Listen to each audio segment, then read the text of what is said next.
11 rescue workers to Cuba to seek medical treatment.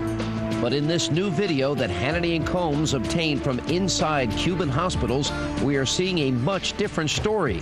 It's the story told by real Cuban citizens desperately looking for medical attention. Now, we'd like to warn you, some of the video is disturbing. The video you are seeing right now was taken by a hidden camera and at enormous risk by a Cuban dissident in Cuba's hospitals. These are the hospitals that serve the average Cuban, not the ones featured in Moore's film Sicko. So on the left of your screen is the scene Michael Moore paints for you in his film, and on the right is the scene painted by Cubans actually living the life. The video that we are showing is taken outside of the Miguel Enriquez Hospital. As you can see, there are broken windows, random garments hanging inside in plain sight.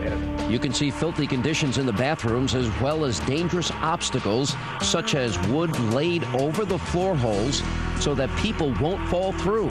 In the next video clip, you can see a patient covered in flies. Now, this is just one documented incident, but our source says many of the rooms are full of bugs and roaches and other insects. Michael Moore uses in his film to discredit the American healthcare system by attacking how insurance and pharmaceutical companies manage the healthcare in the States. But if you look at this video, you can see that a patient is asking the pharmacist if he has aspirin. The answer is yes, but he is unable to sell them because he doesn't have, quote, envelopes. In Cuba, they sell many of the medicines in small paper envelopes instead of bottles like here in America. So if Cuba's healthcare system is as good as Michael Moore likes to say it is, why can't patients get the bare necessities such as aspirin? But the most telling difference can be told by the people themselves.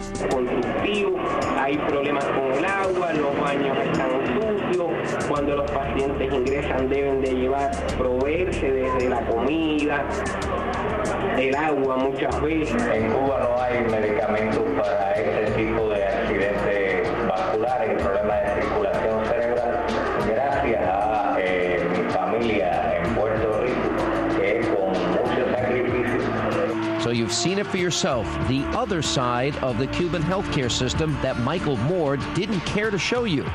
You've heard from the people who don't get a chance to voice their struggle, and the truth is what happens inside these hospital walls is anything but Hollywood glamorous, and in many ways evidence that Moore's Sicko is selling more fiction and less fact.